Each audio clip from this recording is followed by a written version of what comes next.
Di padang yang berlumpur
Gembala kita. Amin. Yuk, dengan iman kita akan memperkatakan Mazmur 91. Dalam lindungan Allah, orang yang duduk dalam lindungan yang maha tinggi dan bermalam dalam naungan yang maha kuasa akan berkata kepada Tuhan, tempat perlindunganku dan kubu pertahananku, Allahku yang kupercayai. Sungguh Dia yang akan melepaskan engkau dari jalan penangkap burung, dari penyakit sampar yang busuk. Dengan kepaknya Ia akan melindungi engkau, di bawah sayapnya engkau akan berlindung. Kesetiaannya ialah perisai dan pagar tembok. Engkau tak usah takut terhadap kedahsyatan malam, terhadap panah yang terbang di waktu siang, terhadap penyakit sampar yang berjalan di dalam gelap, terhadap penyakit menular yang mengamuk di waktu petang. Walau 1000 orang berbaring di sisimu dan 10.000 di sebelah kanan, tetapi itu tidak akan menimpa. Engkau hanya menonton dari matamu sendiri dan melihat pembalasan terhadap orang-orang fasik. Sebab Tuhan ialah tempat perlindungan, yang maha tinggi telah membuat tempat perteduhan. Malapetaka tidak akan menimpa kamu, dan tulah tidak akan mendekat kepada kemahmu. Sebab malaikat-malaikatnya akan diperintahkannya kepadamu untuk menjaga engkau di segala jalan. Mereka akan menatap engkau di atas tangannya, supaya kakimu jangan terantuk kepada batu. Singa dan belatung akan kau langkahi. Engkau akan menginjak anak singa dan ular naga. Sungguh hatinya melekat kepadamu, maka aku akan meluputkannya. Aku akan membentenginya, sebab ia mengenal namaku. Bila ia berseru kepadaku, aku akan menjawab. Aku akan menyertai dia dalam kesesakan. Aku akan meluputkan dan memuliakannya. Dengan panjang umur akan kukenyangkan dia, dan akan kuperlihatkan kepadanya keselamatan daripadaku. Amin.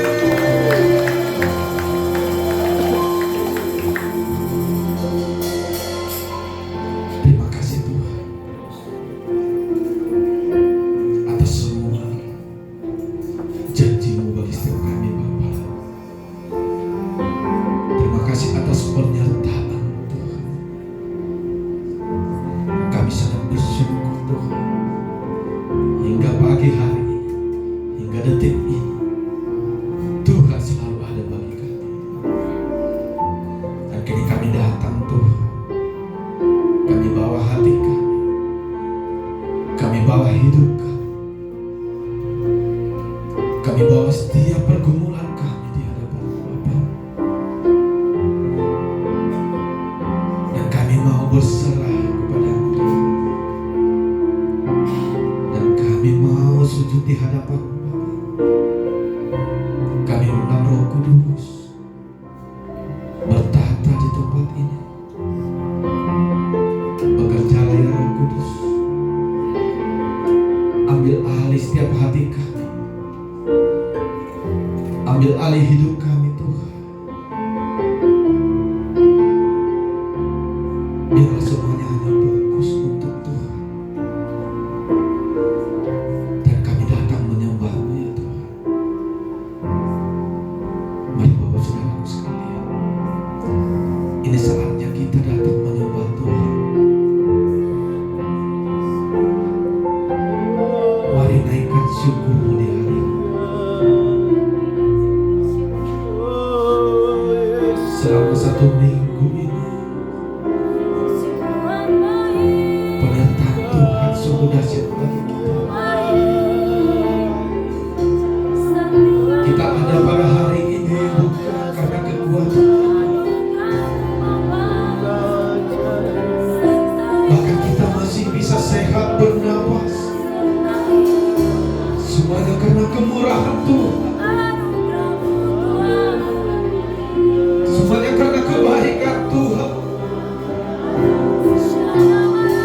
Layaklah kita bersyukur di hadapan-Mu.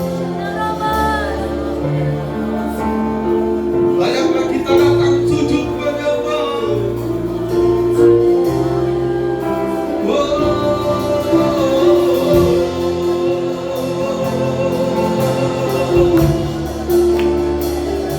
Bawa syukur, bawa sembah, sujud di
Aku tidak takut, ku tidak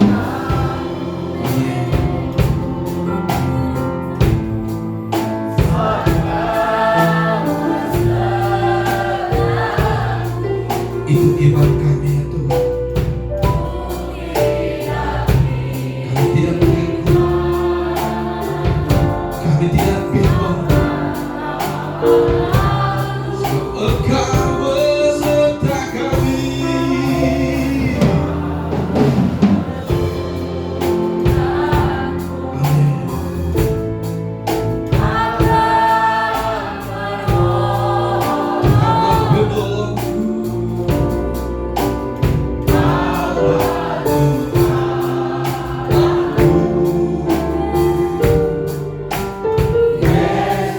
Mari bersama-sama. Yeah.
saudara.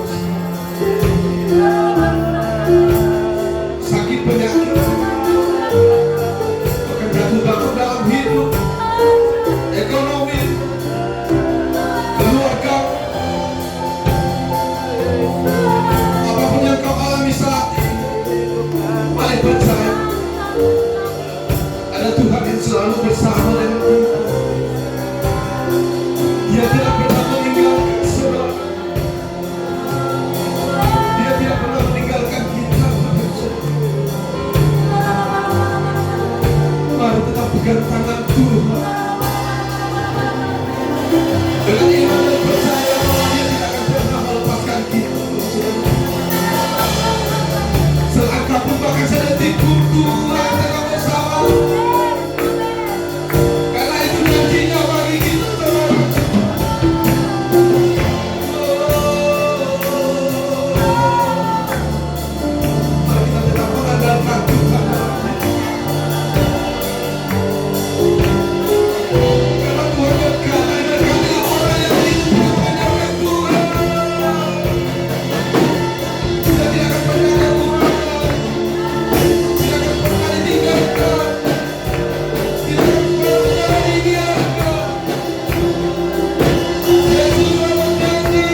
demi kemenangan terjadi di tempat ini. Bahkan mujizat demi mujizat terjadi. Kesembuhan demi kesembuhan terjadi. Pemulihan demi pemulihan terjadi. Amin. Terima kasih Tuhan. Kau sudah berdasar Bapa. Ini kami bunga-bunga tebu satu dengan darahmu yang kudus. Kau telah membebaskan kami. Kau telah memerdekakan hidup kami. Dan kini kami jadi orang-orang pemenang, orang-orang merdeka. Dan kami akan bersorak-sorak demi nama Tuhan. Bersama-sama kita serukan amin.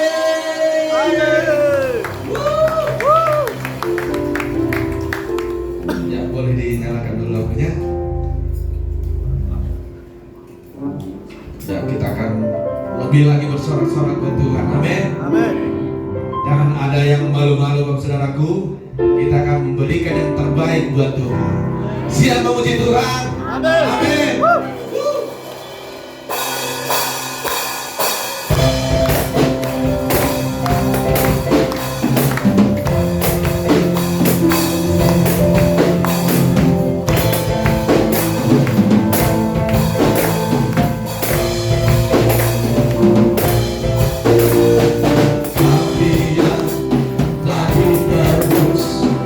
Dengan darah yang tulus.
kita akan mengemani itu. Dimanapun kita berdiri, kemanapun kita pergi, mujizat Tuhan pasti terjadi. Amin. Dan kita adalah umat-umat yang diberkati Tuhan. Amin. Siap diberkati Tuhan. Amin. Amin.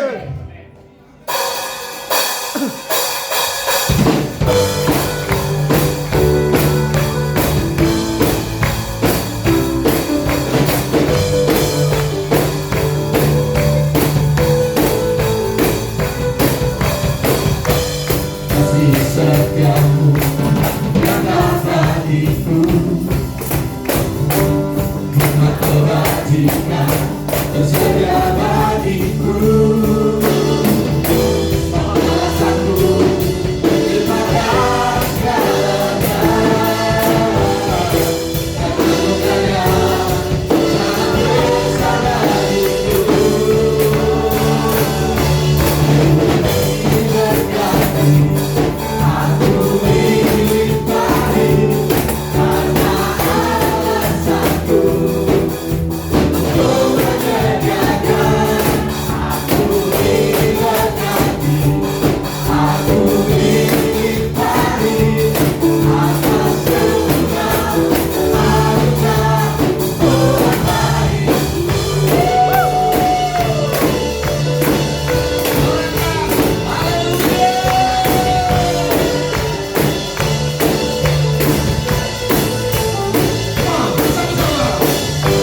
Kasih setiamu yang abadiku,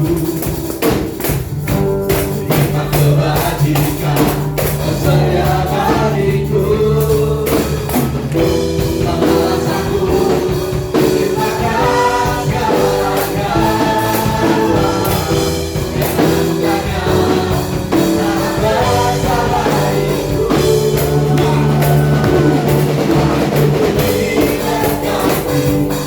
Aku dilimpahi karena alasanku untuk menyediakan.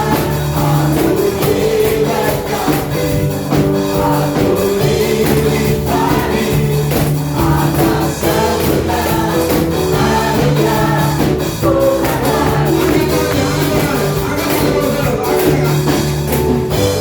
aku diberkati. Ayo ikuti dengan saya. Dilimpahi karena Ayo semuanya. untuk menyediakan. Oh, lagi. Diberkati, aku dilimpahi atas sempurna. Oh, bisa ya, lebih lagi yuk. Lebih lagi yuk. Sekali lagi. Aku diberkati. Diberkati, aku dilimpahi karena alasanku untuk menyediakan. Aku diberkati, aku dilimpahi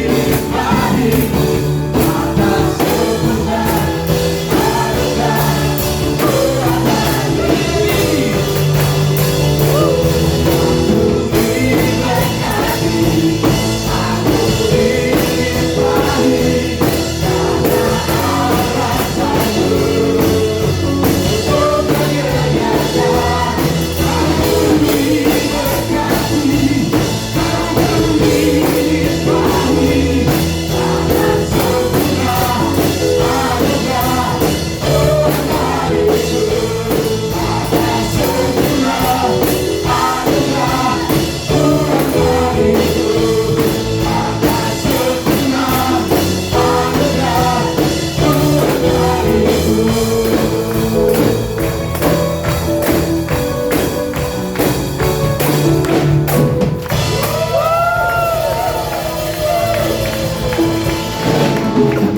Yuk, berikan terus diri. Katakan kamu diberkati. Yuk, kamu diberkati. Kita semua diberkati. Amin.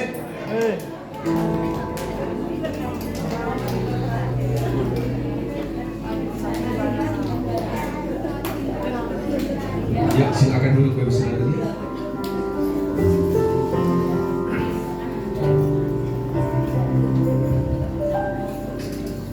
Kita akan memberikan persembahan terbaik buat Tuhan.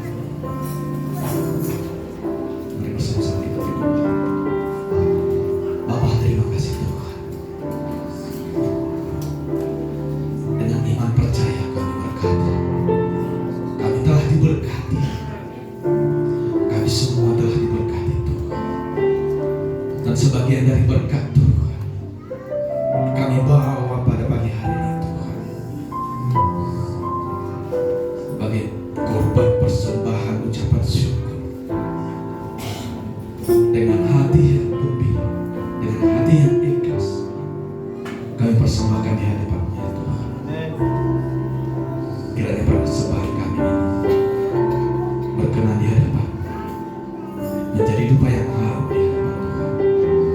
Mari yang siap memberikan terbaik buat Tuhan, bersama-sama kita katakan amin. Yang melayani silakan maju.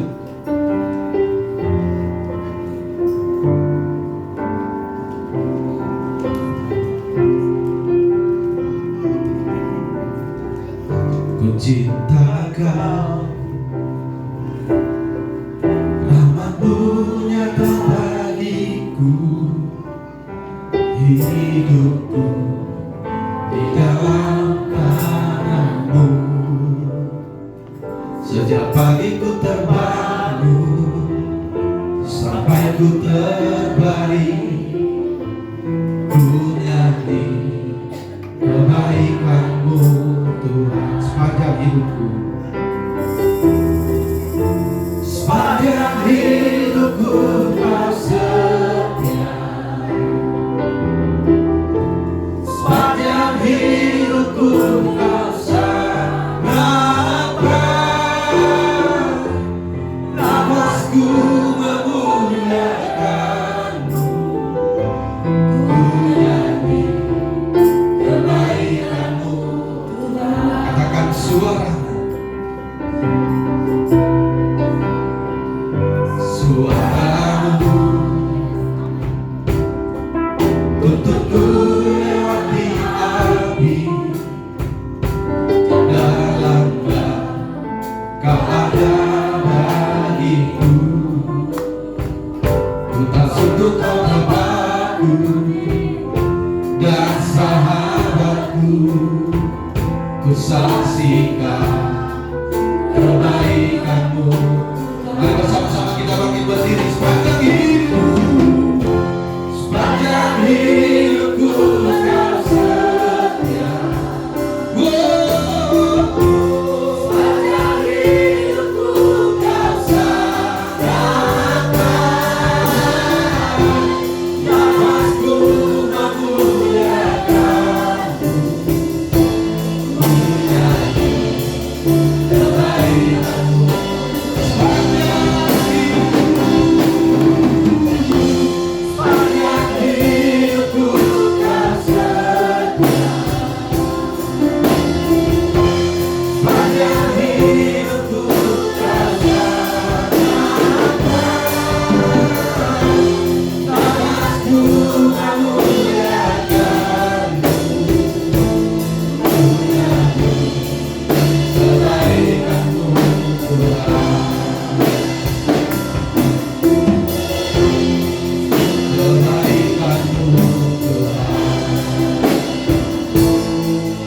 nyanyi kebaikan-Mu Sepanjang hidup kami Tuhan, kami ingin menyenangkan hati-Mu Tuhan dalam kehidupan kami Bapa. Dan sebentar Tuhan, kami ingin duduk di hadapan-Mu Tuhan. Berkati setiap kami Tuhan, baik yang mendengarkan maupun yang menyampaikan Tuhan. Berkati Tuhan, patahkan segala kuasa-kuasa jahat yang mengganggu dalam firman-Mu Tuhan. Biar kami fokus Tuhan, kami pulang Tuhan, tidak seperti sama kami datang Tuhan. Membawa berkati Tuhan pada keluarga kami, pekerjaan kami, dan juga rumah tangga kami Tuhan. Terima kasih Bapa. Terpujilah nama Tuhan kekal selama-lamanya. Bapak Ibu yang siap dengan firman Tuhan, sama-sama kita katakan amin. Shalom, silakan duduk Bapak Ibu semua.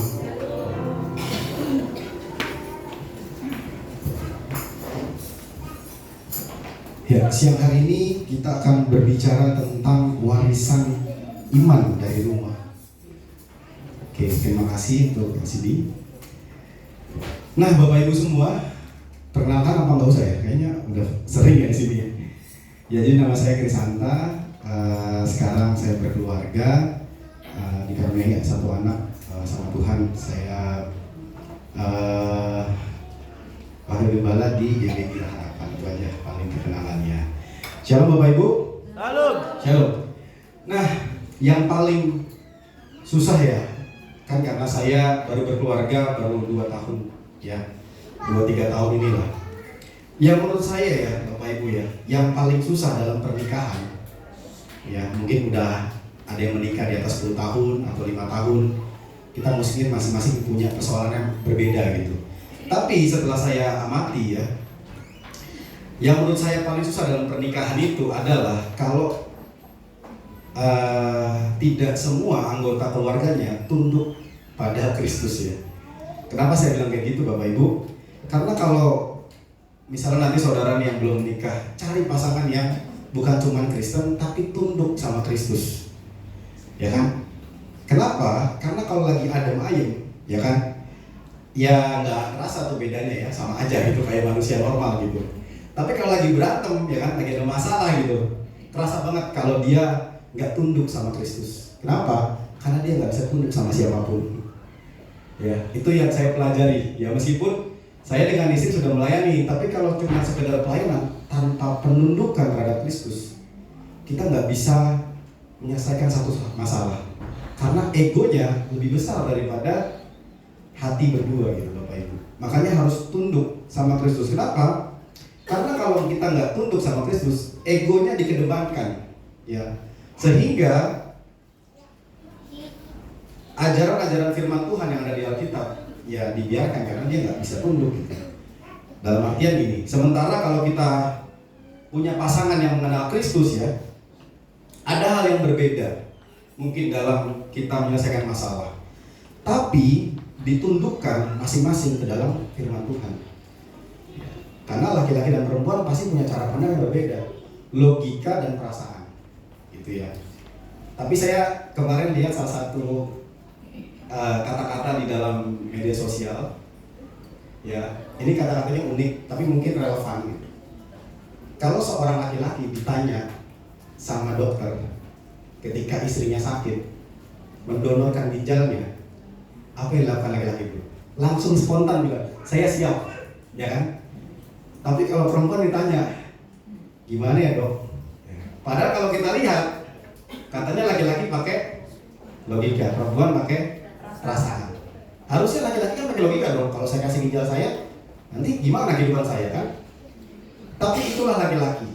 Dia kalau sama yang disayangi, dia spontan memberikan kasih itu tanpa memikirkan logikanya. Tapi kalau perempuan kan logika ya. Ketika dihadapkan suatu masalah tadi ya, mau nggak kamu mendonorkan ginjalmu kepada suamimu? Tar dulu dok. Nanti anak saya gimana? Nanti kalau saya ke pasar seperti apa? Capek gitu kan. Tapi kalau laki-laki mungkin enggak. Tapi itu balik lagi Bapak Ibu, itu cuma satu kisah yang ibaratnya spontan lah. Ya, dalam artian seorang suami dan seorang istri gitu.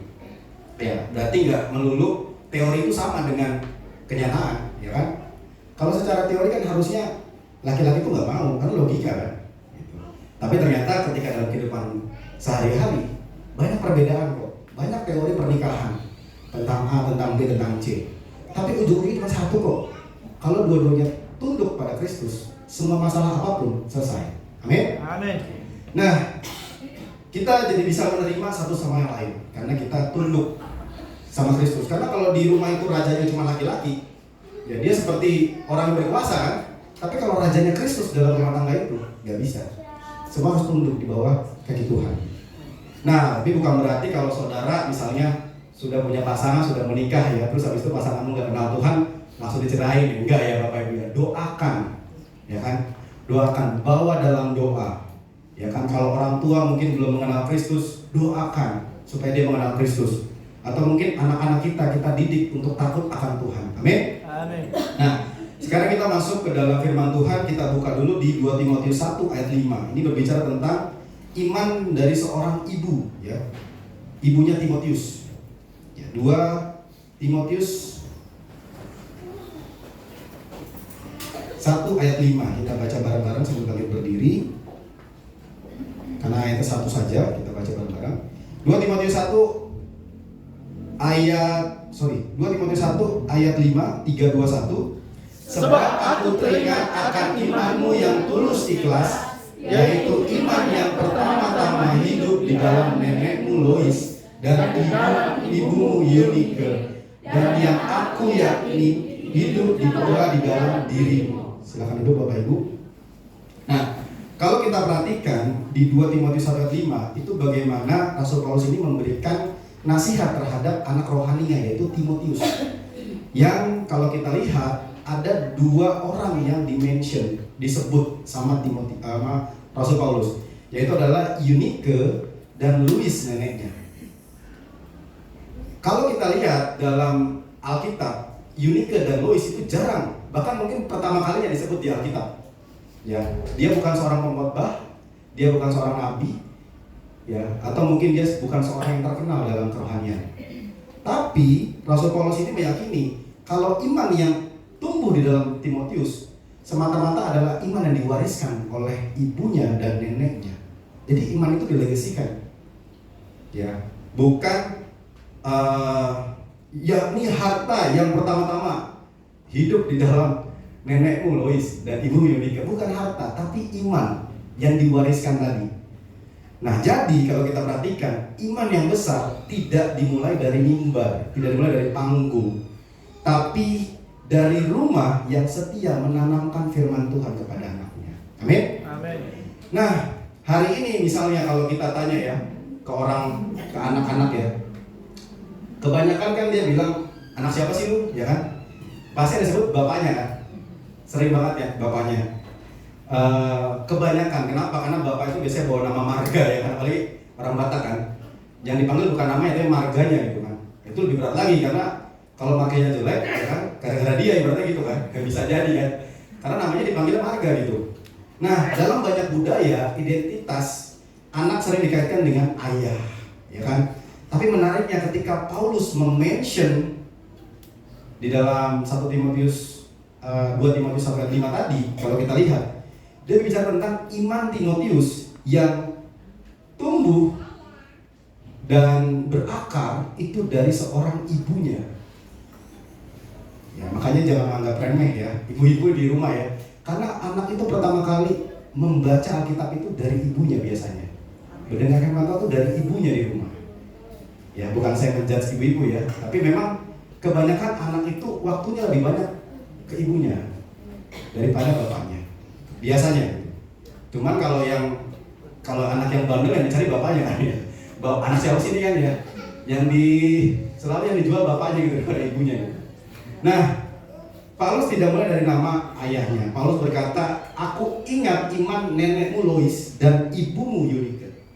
Jadi iman itu legasinya dari seorang perempuan, Bapak Ibu. Ini menunjukkan bahwa Tuhan tidak pernah meremehkan orang-orang yang kelihatannya bekerja di belakang layar. Karena kalau anaknya berprestasi, siapa dulu bapaknya kan? Ya ibunya mungkin nggak disebut gitu kan. Apalagi nama marganya kan yang disebut kan, ya kan? Gak dilihat. Tapi kalau kita perhatikan di 2 Timotius 1:5 tadi, ada nenek dan ada orang-orang di rumah yang mungkin nggak selalu kelihatan di luar. Mungkin terlihat seperti, ya iyalah bapaknya S3 ya kan, anaknya pasti pintar gitu kan, tapi ibunya nggak dilihat gitu. Mau ibu pendidikan SMA atau apa nggak dilihat gitu, sayang sekali. Tapi kalau kita lihat Eunike dan Lois neneknya menanamkan sesuatu yang besar dari diri Timotius, yaitu adalah iman. Karena pada saat itu Bapak Ibu kalau baca di Timotius tadi, Timotius itu masih anak muda, dia memimpin ibarat satu komunitas yang kita sebut mungkin gereja ya, dan dia pasti naik turun dong, ya kan imannya, tapi dikuatkan lagi oleh Rasul Paulus, bapak rohaninya, selalu ingat iman dari ibumu dan nenekmu. Ya, itu menjadi apa ya, ibaratnya modal. Jadi modalnya si Timotius itu bukan cuma pengetahuan, tapi iman yang diwariskan oleh ibunya dan juga neneknya. Nah, udah next lagi, kita bicara tentang latar belakang 2 Timotius 1:5 tadi ya. 2 Timotius 1:5 tadi berbicara tentang surat pribadi Paulus terhadap Timotius. Paulus sedang berada dalam masa sulit ya, mungkin kalau kita sebut mungkin dalam penjara lah, ya gitu ya Bapak Ibu. Dan surat ini menjadi salah satu pesan terakhir Paulus kepada anak rohaninya, yaitu Timotius. Ya, bukan pesan untuk menegur dia, tapi mengingatkan imannya yang tumbuh dari seorang ibu gitu. Timotius adalah anak muda yang sedang memegang tanggung jawab pelayanan, dan dia masih muda, mungkin masih menghadapi tekanan, rasa takut, minder, atau mungkin beban dalam memimpin satu jemaat gitu ya. Di tengah kondisi seperti itu, Paulus tidak hanya menurut Timotius kuat doang, tapi Paulus mengingatkan dia tentang akar imannya. Jadi nggak cuma kamu harus kuat, enggak. Tapi kamu harus ingat iman yang ditanamkan oleh ibumu dan nenekmu tadi. Paulus berkata bahwa iman Timotius bukan muncul tiba-tiba, nggak tiba-tiba spontan langsung dia kuat gitu, enggak Bapak Ibu. Iman itu pertama-tama hidup dalam neneknya dan ibunya Eunike tadi, dan sekarang hidup legacy itu dalam dirinya si Timotius. Jadi ini bukan bicara tentang seorang ibu saja ya. Ayat ini bicara tentang bagaimana iman bisa diwariskan dari rumah, bukan dari mimbar saja, tapi dari rumah. Dari mana? Dari orang-orang yang setia menanamkan firman Tuhan kepada anaknya. Makanya jangan capek-capek ya Bapak Ibu ya. Apalagi saya punya anak tuh kan lagi di usia golden ya. Jadi usia lagi tantrum, pokoknya lagi megang barang dilempar gitu. Kita lagi tugas, saya dengan istri, kalau istri biasa tidur, kalau mandi sama saya. Jadi itu terbiasa. Jadi dia kalau mandi pasti nyari papanya. Kalau mau tidur nyari ibunya. Dia kalau tidur ada papanya nggak bisa tidur, dia tidur mamanya. Tapi sebelum tidur biasanya kita doa bareng. Nah sampai dia itu ingat kata-kata yang saya doakan. Ya, seringkali kan saya kalau nulis tuh malam di ruang kerja, dia pasti disuruh mamanya panggil papa, kita doa. Kalau nggak ada papa nggak boleh doa. Jadi dia panggil saya, dia tetap di kamar depan, ayo papa doa, ayo papa doa. Itu karena kebiasaan yang diulangi Bapak Ibu. Ya, kebiasaan yang diulangi. Memang kita sebagai laki-laki ya, sebagai ayah, sepertinya kita menganggap bahwa ngasih duit cukup, ya kan? Tapi kita lupa ngasih waktu, itu yang susah ya. Ngasih waktu. Ya, kadang saya juga jalan sore sama anak saya itu, kita bentuk investasi kita kepada anak kita, bukan cuma duit. Ya kan, kadang kita berpikir kita udah kasih duit cukup, tapi waktu kita nggak kasih buat anak kita. Nah, begitu gak seperti itu, sehingga anak itu terbiasa dengan habit seperti itu. Jadi waktu kita doa, baru mau ngomong terima kasih, dia langsung ngomong makasih Tuhan Yesus gitu. Dia langsung kayak gitu, langsung berkati Kum, berkati Putih, berkati, pokoknya diomongin sama dia. Ya, habis itu langsung dia nggak mau cepet-cepet, nggak mau lama-lama, langsung haleluya amin. Dia pokoknya kayak gitu, pokoknya udah diberkati semua itu yang disebutin saudara-saudaranya, neneknya dan juga semua keluarganya, langsung dia pengen haleluya amin gitu. Ya, dia seperti itu. Kenapa? Karena habitnya Bapak Ibu, itu habitnya harus dibangun dari kecil. Karena kalau udah besar, apalagi di era digital sekarang ya, apalagi kalau anak kita mungkin udah remaja, udah kenal jatuh cinta kan, ya lebih dengar pacaran daripada orang tuanya biasanya kayak gitu kan. Nah, makanya kalau kita lihat di sini di ayat 2 di Timotius 1 ayat 5, ada orang-orang yang setia menanamkan firman Tuhan kepada dirinya Timotius. Mungkin nggak langsung terlihat anaknya berubah, enggak, tapi step by step anak itu mengerti pengenalan akan firman Tuhan. Amin. Nah, yang kita mau pelajari di sini di poin pertama adalah Tuhan melihat peran yang sering tidak diperhitungkan oleh manusia. Ya, kita lagi fokus dulu nanti ke ibu ya. Ada Lois dan Eunike, ya kan? Dia bukan tokoh besar, dia bukan rasul, dia bukan nabi ya. Bahkan mungkin dia bukan pengkhotbah yang terkenal, gitu ya. Dia bukan pengkhotbah yang terkenal, yang mungkin secara naluri harusnya bisa dong khotbahin anaknya dan anaknya berubah gitu. Bukan Bapak Ibu. Tapi nama mereka dicatat dalam Alkitab karena iman dari dua orang tadi membentuk imannya Timotius. Jadi memang dua orang ini mungkin nggak kapasitasnya besar secara terkenal gitu ya Bapak Ibu. Tapi dia menguatkan imannya si Timotius tadi. Ini pesan kuat buat para ibu yang mungkin diremehkan gitu. Ya, jangan pernah remehkan ibu-ibu untuk doa buat keluarga masing-masing. Jangan pernah remehkan teladan, nasihat, dan kesetiaan yang dilakukan di rumah. Karena anak itu melihat. Saya sering melihat ibu saya itu doa sendiri di kamarnya. Kalau lagi saya pulang kuliah, saya lihat ibu saya berdoa, berlutut sama Tuhan. Itu yang membentuk kepribadian saya sampai hari ini. Jadi bukan kuat jaga kita, karena ada orang yang mau berlutut di bawah kaki Tuhan. Itu yang penting. Kadang-kadang ibu meremehkan kan, karena udah capek urusan rumah tangga, mungkin nyuci, gosok segala macam, sampai akhirnya lupa untuk bawa dalam doa keluarganya. Lupa menjadi tiang doa, lupa memberikan nasihat. Kesannya kalau anak itu nggak berubah kan urusan bapaknya, ya kan? Bapaknya harus negur gitu kan. Seringkali kan kayaknya bapaknya harus merubah anaknya gitu. sedangkan ibu nggak mau kerja sama. Nah, padahal kalau di 2 Timotius 1:5 tadi, imannya timbul itu dari ibunya yang kelihatannya sederhana, Bapak Ibu. Nah, kadang ibu mungkin nggak berdiri di mimbar, tapi hidupnya menjadi mimbar pertama buat anak-anaknya. Anak-anaknya melihat karena lebih sering hidupnya sama ibunya mungkin daripada sama papahnya. Nah, yang terlihat di rumah artinya sering menentukan apa yang terlihat di masa depan. Ya kan? Di Ibrani 6 ayat 10 firman Tuhan mencatatkan bahwa sebab Allah bukan tidak adil sehingga ia lupa akan pekerjaanmu dan kasihmu. Apa yang kita lakukan, apa yang kita tanamkan. Ya, mungkin hari ini kita nggak menuai gitu. Tapi nanti kita lihat covering Tuhan kepada anak-anak kita itu nyata. Covering loh.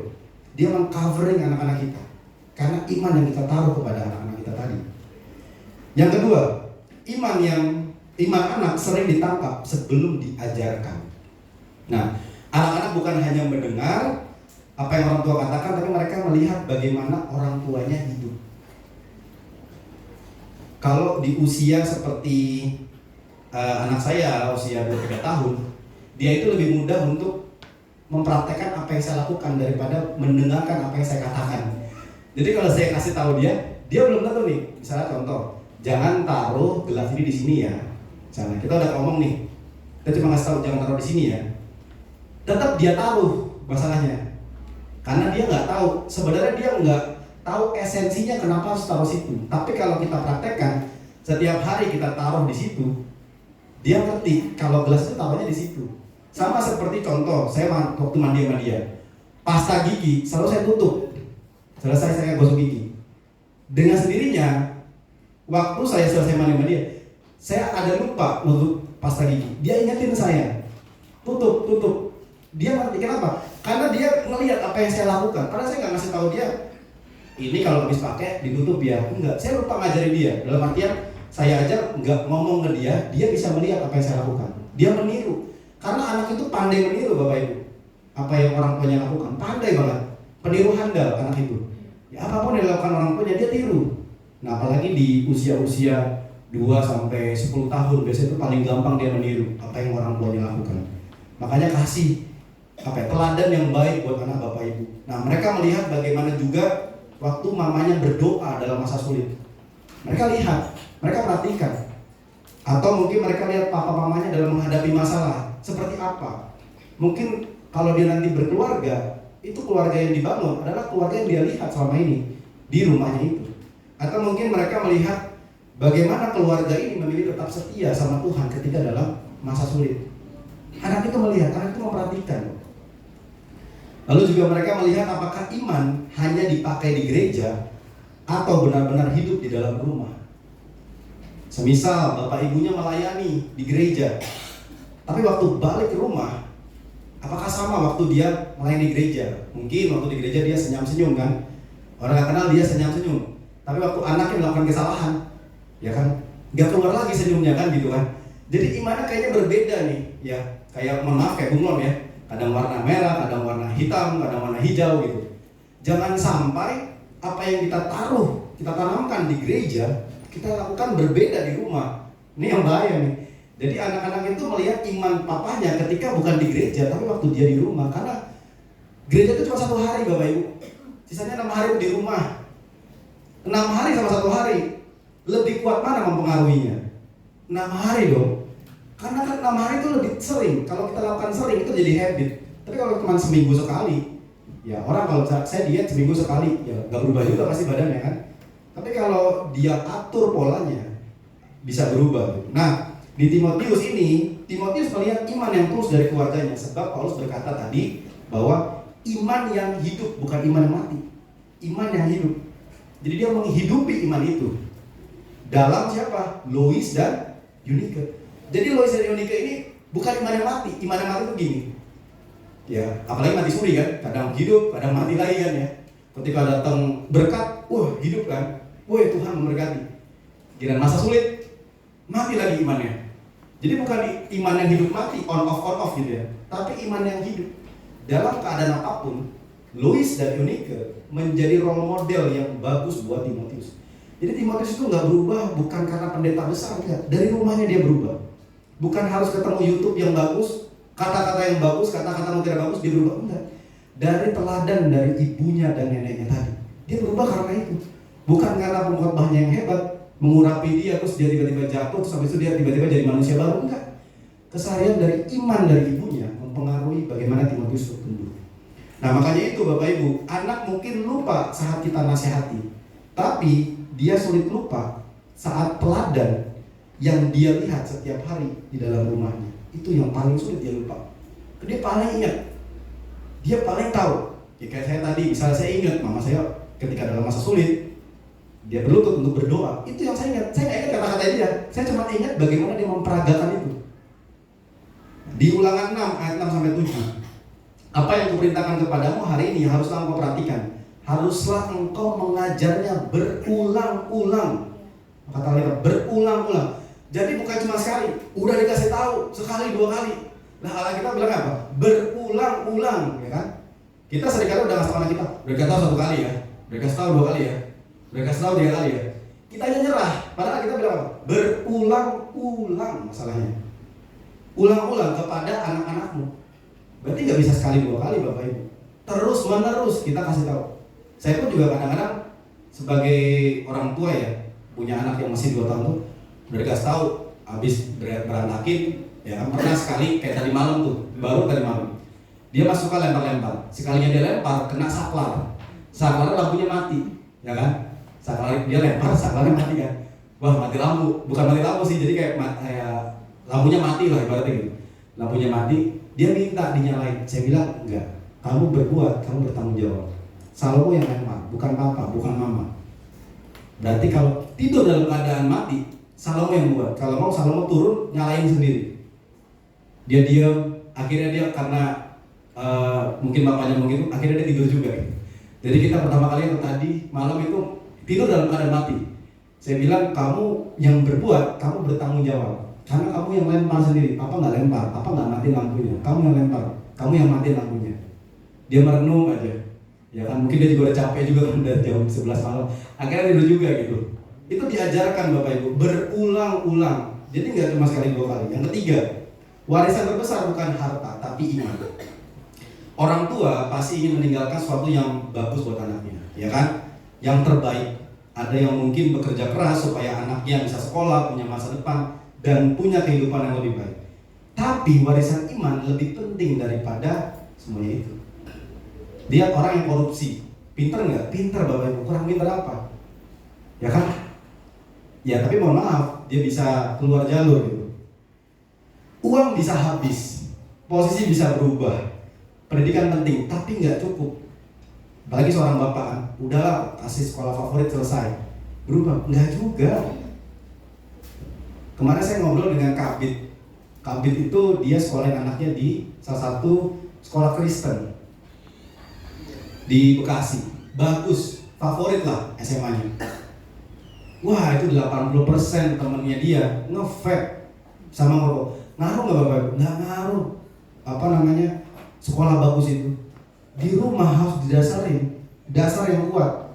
Sehingga waktu dia keluar dia kuat. Banyak sekolah Kristen aja udah 80% nge-vape kata kabit saya, dia ngomong cerita. Wah iya zaman sekarang ngeri mas, bla bla bla bla bla. Ya berarti harus kuat di rumah. Karena kalau dia kuat di rumah, kuat di dalam, akarnya kuat, nggak goyah itu pohon. Gitu kan.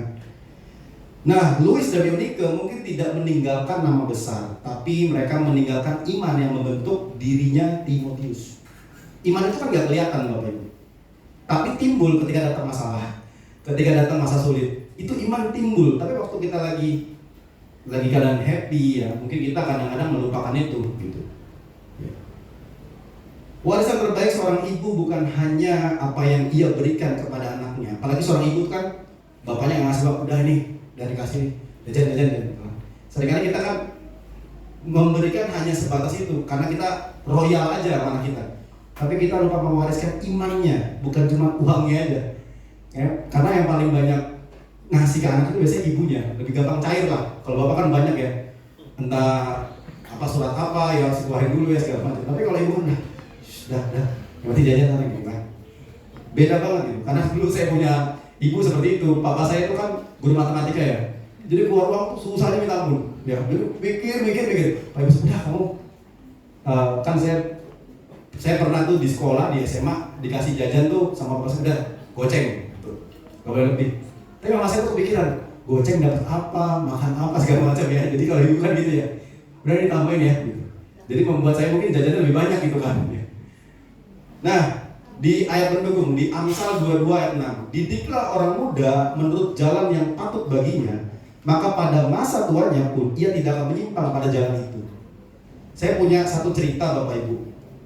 Ini kisah nyata. Jadi ada salah satu pemilik perusahaan, dia itu ya cukup bagus lah usahanya ya, keren gitu.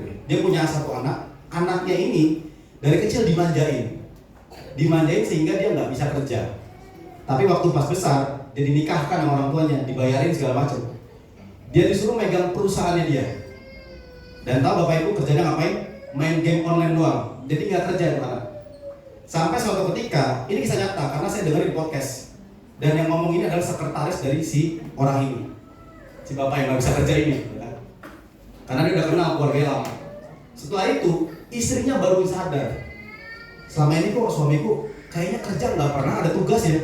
Padahal direktur gitu, kerjanya di rumah, balik ke rumah juga main game juga gitu ya.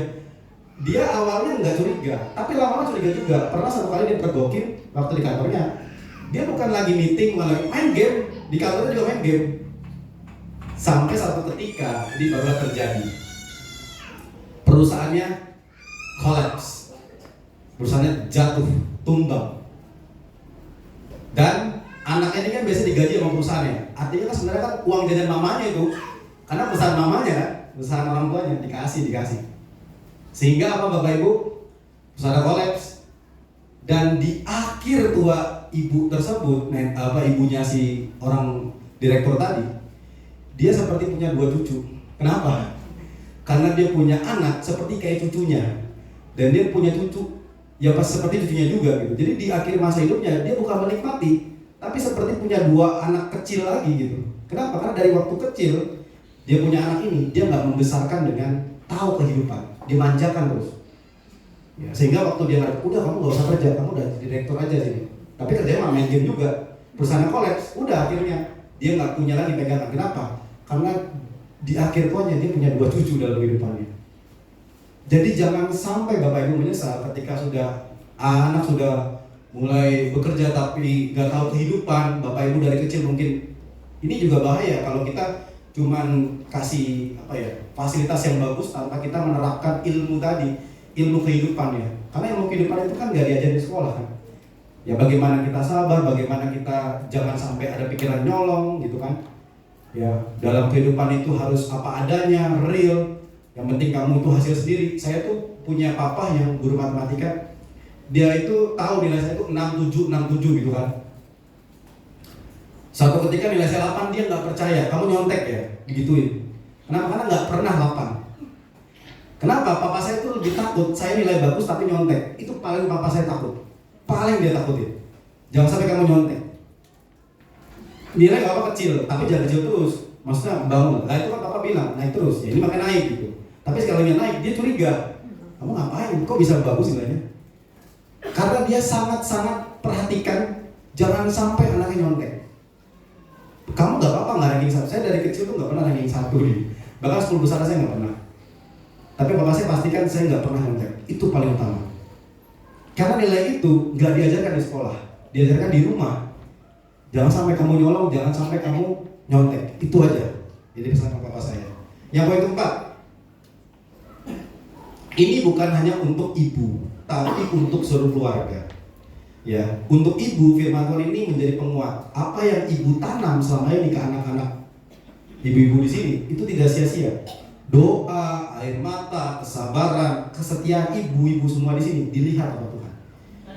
Amin. Amin. Mungkin yang dapat apresiasi suami ya, tapi ibu ngerti kok bagaimana ibu menanamkan tiap hari sama anak bapak ibu. Tiap hari loh. Di saat orang mungkin nggak lihat. Dan untuk bapak, firman ini menjadi pengingat. Jangan biarkan ibu berjalan sendirian. Jangan sampai dekat, wah ini ingat tadi pendeta tadi tuh, ibu ya kan, ibu terus enggak. Bapak-bapak memastikan ibunya nggak berjalan sendirian dan mewariskan iman tadi. Dalam membangun iman keluarga, ayah harus hadir. Bukan cuma nonton, bukan cuma ngasih provide uang doang. Ayahnya harus hadir, harus tampil.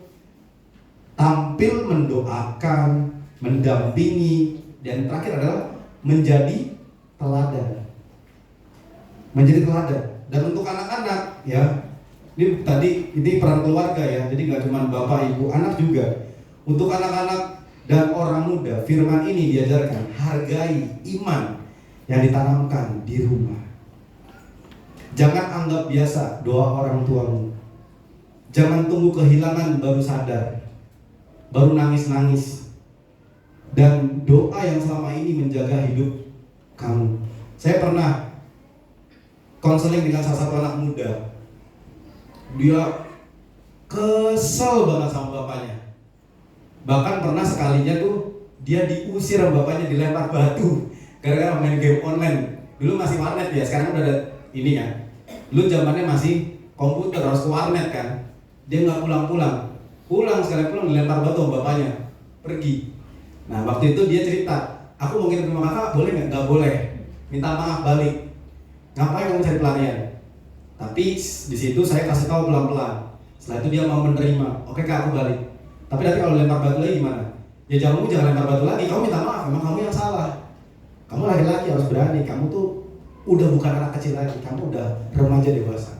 Akhirnya dia pulang, dia pikir papanya akan lempar batu. Papanya udah gerem kan, tapi dia minta maaf. Akhirnya papanya luluh juga. Dan waktu itu saya share ke dia gini.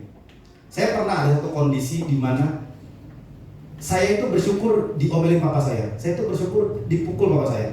Di rotan bapak saya dulu. Karena bapak saya itu tipikal guru ya, tahu sendiri kan. Ya namanya guru kan udah kesel di sekolah, kesel lagi di rumah kan.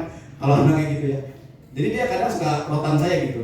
Tapi setelah rotan suruh jongkok, setelah itu dia balut. Dia nggak pernah lupa untuk balut.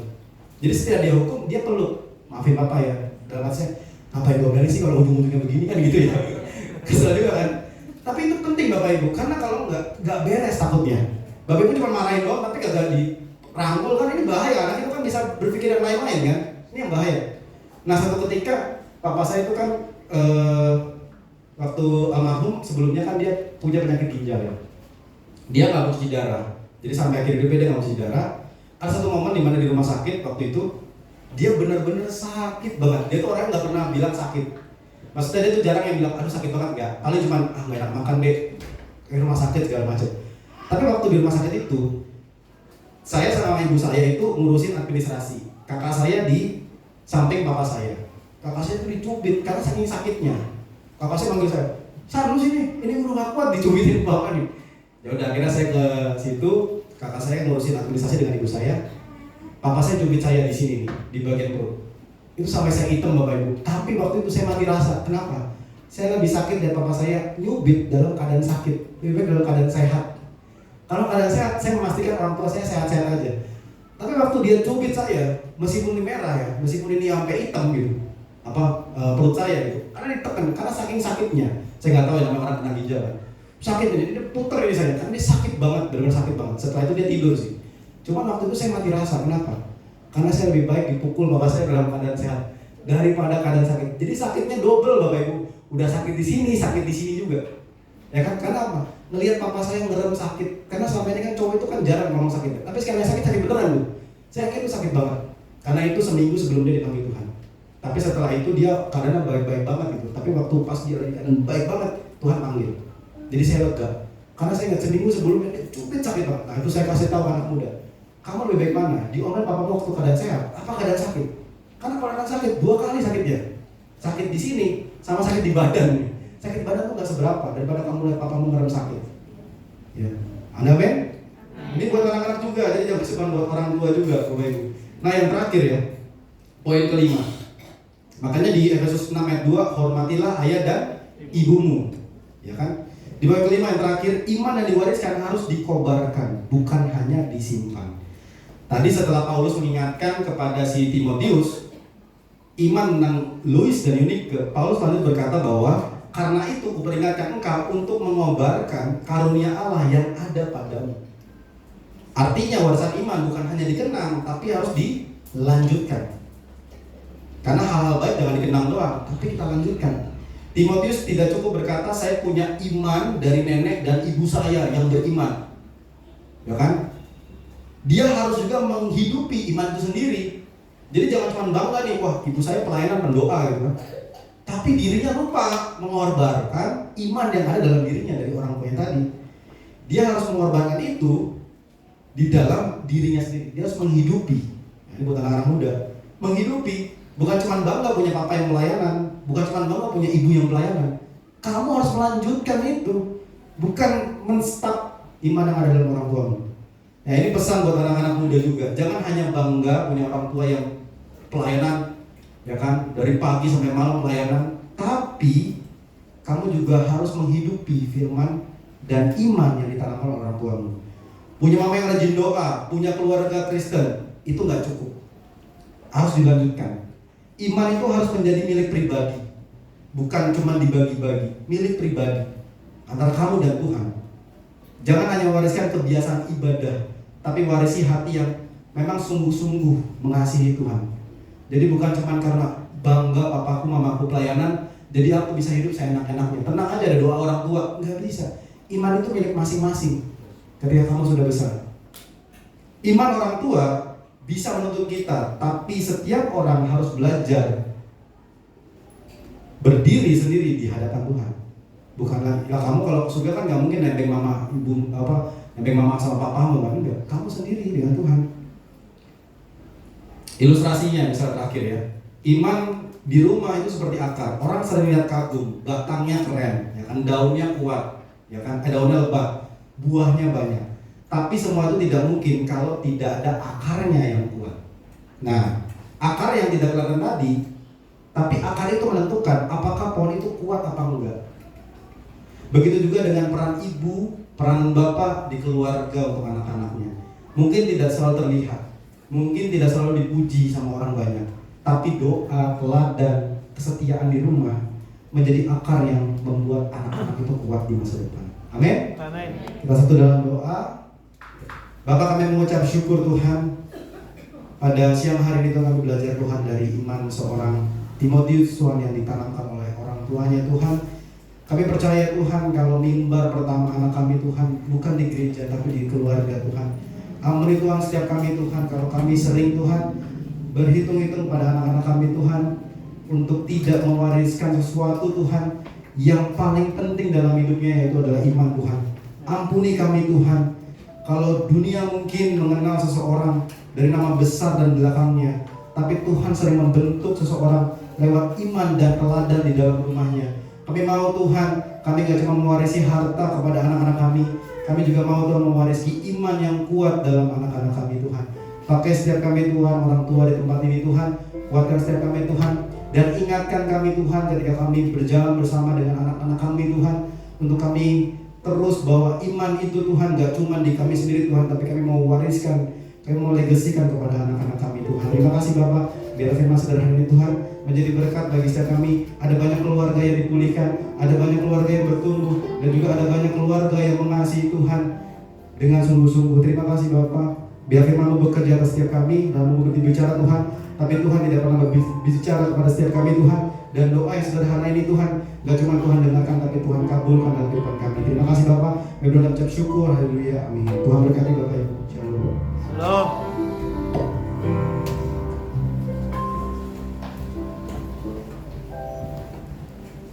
Yuk bersama-sama kita angkat jempol kita. Yuk bersama-sama katakan good. Terima kasih Pak atas firman yang telah disampaikan. Ya, kita akan mendengarkan pengumuman dalam sebentar.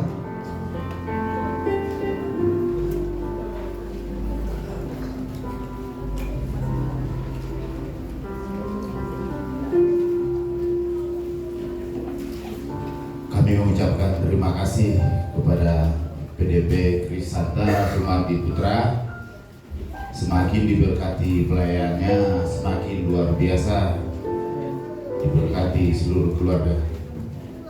Kami menyapa untuk jemaat yang baru pertama beribadah di tempat ini. Cukup melambaikan tangan atau berdiri. Ada 2 orang.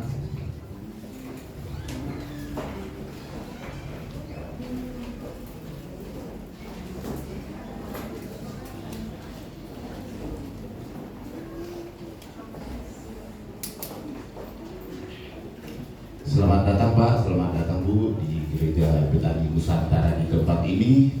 Kami mengundang Bapak Ibu juga untuk kedepannya dapat beribadah bersama-sama kita di tempat ini. Untuk pengumuman sepekan, Rabu akan diadakan doa ibadah puasa jam 11 siang di tempat ini. Minggu 30 Agustus akan diadakan ibadah minggu dan sekalian ibadah ulang tahun gereja yang keempat di tempat ini. Ibadah akan dimulai dari jam 10 siang. Kami mengundang saudara-saudara sekalian membawa keluarga agar kita bersama-sama beribadah dalam merayakan ulang tahun gereja ini di tempat ini. Semoga melalui perayaan ini iman kita semakin dikuatkan dan kita semakin unity. Mungkin demikian pengumuman. Terima kasih. Tambahan baru saudaraku, untuk mendukung acara ulang tahun kita pada hari Minggu, kita masih adakan bazar terakhir. Nanti ya kita berharap baru saudara tetap mendukung bazar kita. Yuk, yang tadi baru pertama kali beribadah boleh lambaikan tangan. Ya, sebelumnya saya boleh bertanya, apakah pasangan suami istri? Iya. Oke, kita yuk angkat tangan, kita arahkan, kita bersama-sama berdoa. Bapak, kami sangat bersyukur Tuhan buat hamba-Mu yang telah Kau utus beribadah di tempat ini Tuhan. Kiranya Tuhan Kau berkati keluarga ini Tuhan. Apapun yang menjadi kerinduannya Tuhan berikan, dan apapun pergumulan hidupnya Tuhan, Engkaulah yang menjadi jawaban Tuhan. Biarlah mereka Tuhan tetap setia datang beribadah di tempat kudus-Mu. Terima kasih Bapak. Sebentar Tuhan kami akan memberikan persembahan kami yang kedua. Tuhan Kau berkati, sucikan, kuduskan menjadi dupa yang harum di hadapan Tuhan. Yang siap memberi bersama-sama kita katakan amin. Yang melayani silakan maju. Nanti yang pertama dari sini dulu, terus tengah, baru terakhir dari sebelah kanan. Ya, silakan.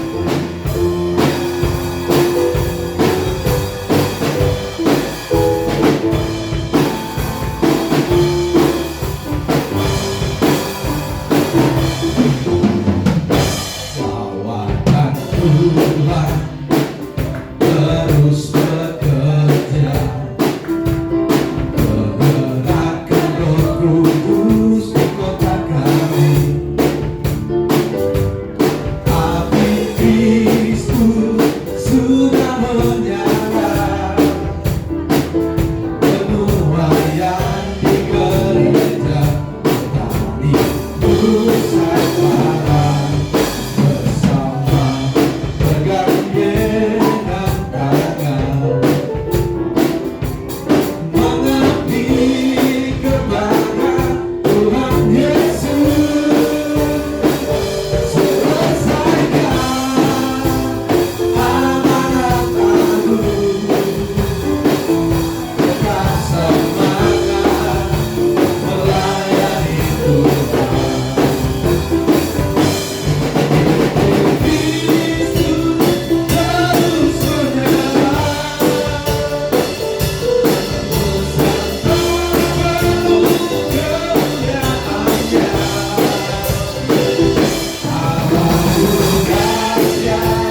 Yesus atas penyertaan Tuhan sepanjang hari ini Tuhan, sepanjang ibadah kami Tuhan. Engkau mengurapi kami Tuhan, Engkau hadir dalam ibadah kami Tuhan Yesus.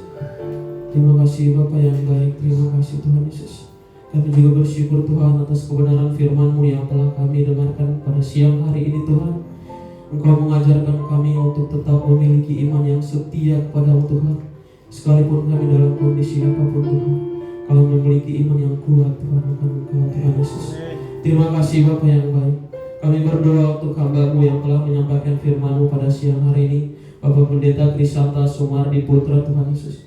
Berkati hamba-Mu ini Tuhan dimanapun berada Tuhan Yesus. Biarlah Tuhan lewat pelayanan hamba-Mu ini Tuhan banyak jiwa yang diberkati, banyak jiwa yang dipulihkan, bahkan banyak jiwa yang bertobat di dalam nama Yesus. Berkati istri dan anaknya Tuhan Yesus. Biarlah keluarga ini ada di tangan pengasihan Tuhan. Kau yang berikan kesehatan yang terbaik Tuhan Yesus. Terima kasih Bapak yang baik, terima kasih Tuhan Yesus. Kami juga berdoa untuk ketua sinode kami Bapak Pendeta Dr. Samuel Kusuma Tuhan. Berkati hamba-Mu ini Tuhan dimanapun berada. Berkati pelayanannya Tuhan, berkati seluruh stafnya Tuhan, keluarganya Engkau berkati Tuhan Yesus. Dimanapun hamba-Mu ini melayani Tuhan, nama-Mu yang dipermuliakan. Terima kasih Bapak yang baik. Kami juga berdoa untuk Bapak Gembala kami di tempat ini, Bapak Pendeta Abraham C. Sadiman. Berkati Tuhan hamba-Mu ini Tuhan. Dalam penggembalaannya Tuhan Engkau berkati. Berikan hikmat marifat daripada Tuhan, untuk dia tetap sehat, kuat Tuhan, untuk menggembalakan kami Tuhan di gereja ini Tuhan Yesus yang baik. Terima kasih Bapak, berkati Ibu Gembala kami, Ibu Sirtauli Damanit. Jika Ibu Gembala kami menjadi tiang doa Tuhan Yesus, menjadi penolong Tuhan untuk Bapak Gembala kami Tuhan Yesus. Terima kasih Tuhan, berkati juga kedua anaknya Yosi dan Farel Tuhan Yesus. Berkati dalam studinya Tuhan, dalam pelayanannya Engkau berkati. Kami serahkan keluarga Gembala kami di dalam tangan pengasihan Tuhan. Engkau berkati keluarga ini Tuhan. Cukupkan segala kebutuhan mereka Tuhan lewat usaha pekerjaan Engkau berkati, Engkau buat berhasil di dalam nama Yesus. Terima kasih Bapak, kami juga berdoa Tuhan untuk gereja kami di tempat ini GBN Sumberjaya. Engkau berkati gereja kami Tuhan. Gereja kami ada di sini bukan karena kebetulan Tuhan, tapi karena ada kehendak Tuhan dan rencana Tuhan yang terbaik Tuhan Yesus. Biarlah Tuhan lewat gereja kami di tempat ini banyak jiwa yang dimenangkan Tuhan Yesus, banyak jiwa yang diselamatkan Tuhan Yesus. Berkati semua lingkungan gereja kami Tuhan Yesus, mulai dari pengurus, RT RW, semuanya Tuhan yang berada di sekitar gereja kami. Engkau berkati Tuhan Yesus. Biarlah gereja kami ini menjadi berkat buat banyak orang Tuhan Yesus yang baik. Terima kasih Tuhan Yesus. Kami juga berdoa Tuhan untuk para pelayan-Mu yang mengambil bagian pada siang hari ini, mulai dari WL, singer, guru-guru sekolah minggu, apapun Tuhan pelayanan kami Tuhan. Ini hanya kemuliaan untuk Tuhan. Berkati Tuhan. Biarlah kami Tuhan Engkau ajarkan lagi, lebih setia lagi untuk melayani Engkau Bapa yang baik. Tuhan Yesus, kami juga berdoa Tuhan untuk semua jemaat-Mu yang hadir pada siang hari ini Tuhan. Engkau sungguh tahu Tuhan apa yang kami alami hari-hari ini Tuhan Yesus. Kami serahkan segala kekhawatiran kami, segala masalah kami, segala pergumulan kami hanya di dalam tangan-Mu Tuhan Yesus. Kami yakin dan percaya Tuhan, di atas segala masalah kami Tuhan, kuasa-Mu jauh lebih besar dalam nama Yesus. Jika kami dalam keadaan sakit, berikan kesembuhan yang terbaik Tuhan Yesus. Terima kasih Tuhan Yesus. Terima kasih Bapa yang baik. Kami juga berdoa Tuhan Yesus untuk bangsa dan negara yang kami cintai, bangsa Indonesia. Engkau berkati bangsa kami ini Tuhan. Pulihkan ekonomi bangsa kami ini Tuhan. Terlebih Tuhan, bencana yang terjadi di beberapa tempat Tuhan. Ada gempa di NTT Tuhan, ada kebakaran hutan di Kalimantan Tuhan. Engkau berkati Tuhan saudara-saudara kami yang terkena musibah Tuhan. Engkau berikan kekuatan yang terbaik Tuhan Yesus. Engkau menopang mereka Tuhan. Jangan biarkan mereka terlalu dalam kesedihan Tuhan. Engkau pulihkan mereka dalam nama Yesus. Amin. Berkati Tuhan seluruh pemimpin bangsa kami Tuhan Yesus, mulai dari presiden, wakil presiden, semua menteri hingga jajaran terendah Tuhan RT RW. Engkau berikan mereka hikmat marifat Tuhan untuk memimpin bangsa kami ini Tuhan Yesus. Apapun yang menjadi keputusan mereka ambil untuk bangsa kami ini, itu adalah keputusan yang daripada Tuhan. Terima kasih Bapak yang baik, terima kasih. Kami juga berdoa untuk seluruh anak-anak kami sekolah minggu hingga yang dewasa Tuhan Yesus. Berkati anak-anak kami Tuhan yang dalam pendidikan. Engkau berkati Tuhan, berikan kepintaran, cukupkan segala kebutuhan mereka dalam menopang pendidikan, mendukung pendidikan mereka Tuhan Yesus. Anak-anak kami yang sedang mencari pekerjaan Tuhan Yesus, berikan jalan yang terbaik Tuhan untuk mendapat pekerjaan yang terbaik Bapa. Jika anak-anak kami dalam mencari jodoh Tuhan, Engkau berikan jodoh yang seiman, yang setia dan percaya kepada Tuhan. Terima kasih Bapa yang baik. Terima kasih Bapa. Terkhusus Tuhan kami berdoa untuk acara ulang tahun gereja kami yang ke-4 tahun Tuhan minggu depan. Engkau yang beracara Tuhan di acara ulang tahun kami ini Tuhan. Kami memohon kepadamu Tuhan, biarlah acara mulai dari awal hingga selesai bisa berjalan dengan baik Tuhan. Hanya nama-Mu yang ditinggikan Tuhan Yesus. Berkati seluruhnya Tuhan, mulai dari apa yang kami butuhkan Tuhan, cukupkan Tuhan. Biarlah Tuhan kiranya acara kami ini tidak kekurangan suatu apapun Tuhan Yesus. Terima kasih Bapa. Kami juga berdoa untuk persembahan yang telah kami kumpulkan Tuhan. Biarlah Tuhan persembahan kami ini Engkau pakai untuk memperlebar kerajaan-Mu di tempat ini Tuhan Yesus. Kami berdoa Tuhan untuk setiap tangan-tangan jemaat-Mu yang telah memberikan persembahan. Engkau berkati di dalam nama Yesus. Lewat pekerjaan dan usaha mereka Engkau buat berhasil. Terima kasih Tuhan Yesus, terima kasih Bapa. Sebentar kami akan pulang ke rumah masing-masing Tuhan. Berkati kami dalam perjalanan. Tibakan kami di rumah kami masing-masing tanpa kurang satu apapun. Bapa, ini doa kami yang tidak sempurna, kami mau sempurnakan lewat doa yang Kau ajarkan bagi kami.